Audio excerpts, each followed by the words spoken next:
1912 में जिस रात टाइटैनिक के साथ हादसा पेश आया था, उस वक्त वो कनाडा के न्यू फाउंडलैंड से 700 किलोमीटर दूर अंधेरे समंदर के बीचों बीच अकेली मौजूद थी। हादसे के वक्त इसमें टोटल 2240 लोग सवार थे, जिसमें से 1500 लोग अपनी जान गंवा बैठे। वो जिसको अनसिंकेबल कहा जाता था, वो कुदरत की ताकत के सामने देखते ही देखते काले समंदर की नजर हो गई। इस हादसे के चश्मदीद गवाह आई विटनेस सिर्फ वो लोग थे जो किसी तरह शिप से निकलकर अटलांटिक ओशन के ठंडे पानी में कूद गए थे। आइसबर्ग टकराने से लेकर शिप के डूबने तक जो कुछ भी हुआ, उसका रिकॉर्ड उन आई विटनेस के सिवा और किसी के पास नहीं था, जो कि खुद ठंडे पानी से लड़ने में मसरूफ थे। पहली रेस्क्यू शिप RMS कारपैथिया भी टाइटैनिक डूबने के 1.5 घंटे के बाद वहां पहुंची थी। वो भी खुशकिस्मती थी कि उनको टाइटैनिक का इमरजेंसी मैसेज मिल गया, वरना जो लोग ठंडे पानी में जिंदगी और मौत की जंग लड़ रहे थे, उनकी जान भी नहीं बचती। और टाइटैनिक के हादसे के बारे में आज तक किसी को भी मालूम ना पड़ता। इन्वेस्टिगेशन के दौरान पहले तो किसी को भी मालूम नहीं था कि शिप के साथ हुआ क्या है, लेकिन फिर बचने वालों ने बताया कि शिप की एक आइसबर्ग से टक्कर हुई थी। इन बयानात को मौके पर मौजूद आइसबर्ग को देखकर कंफर्म भी किया गया, जिस पर टाइटैनिक का रेड पेंट अभी तक लगा हुआ था। हादसे के बाद आई विटनेस और एविडेंस को देखते हुए इन्वेस्टिगेशन रिपोर्ट में बताया गया कि टाइटैनिक के राइट साइड पे आइसबर्ग ने 300 फुट बड़ा सुराख छोड़ दिया था, यानी टाइटैनिक की पूरी साइड का 1/3 हिस्सा फट गया। पर दूसरी तरफ आई विटनेस का कहना था कि शिप को डूबने में करीब 2.5 घंटे लगे थे।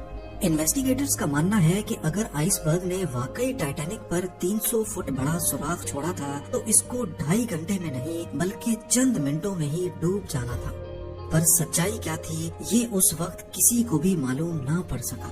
सच्चाई जानने के लिए जरूरी था कि टाइटैनिक शिप को ढूंढा जाए।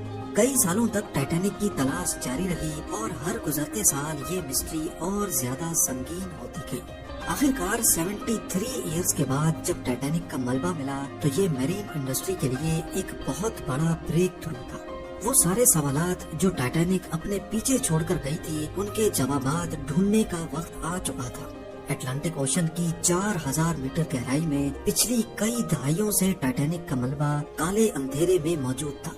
कई एक्सपीडिशंस अरेंज किए गए, जिन्होंने शिप रेक की लातादाद फोटोज कैप्चर की।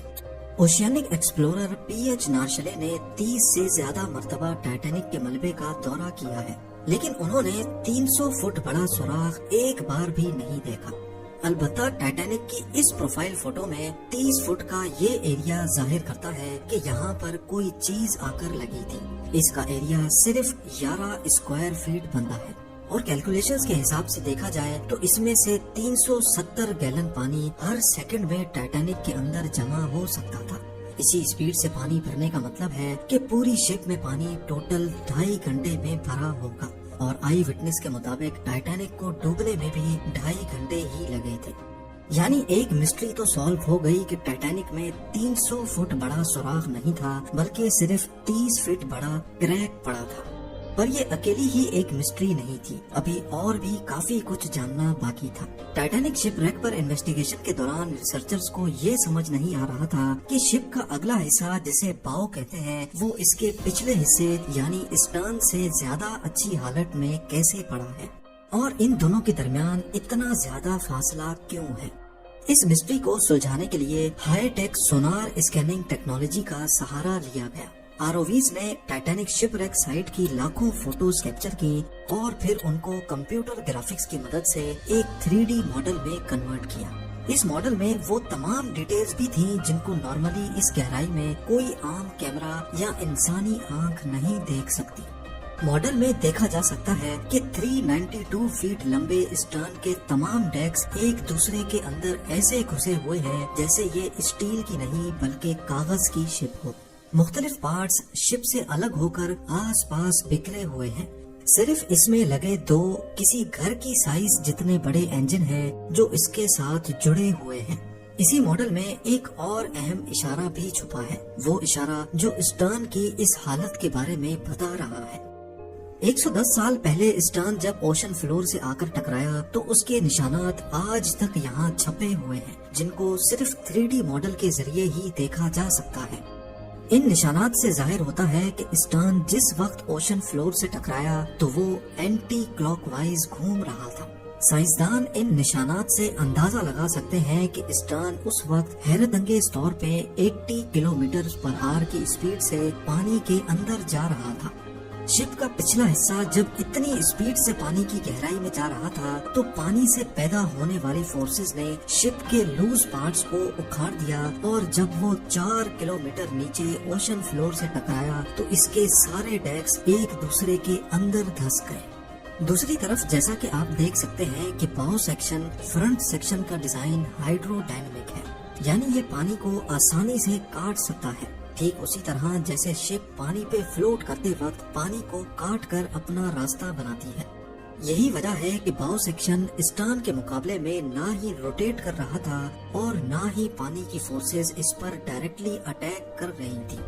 आखिरकार 110 साल पहले होने वाले हादसे की एक और मिस्ट्री को भी सुलझा लिया गया, लेकिन एक और सवाल भी है जिसका जवाब ढूंढना बहुत जरूरी है। वो ये कि टाइटैनिक शिप 2 हिस्सों में किस वक्त अलग हुई।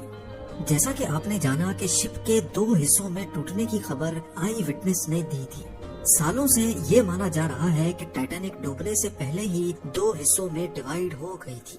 ये खबर काफी हद तक सच भी है, लेकिन ये पूरा सच नहीं। जब बाउ सेक्शन में पानी भर गया तो वो पानी के अंदर चला गया, जिसकी वजह से स्टर्न सेक्शन का पूरा वेट पिवट पॉइंट यानी सेंटर पर पड़ रहा था।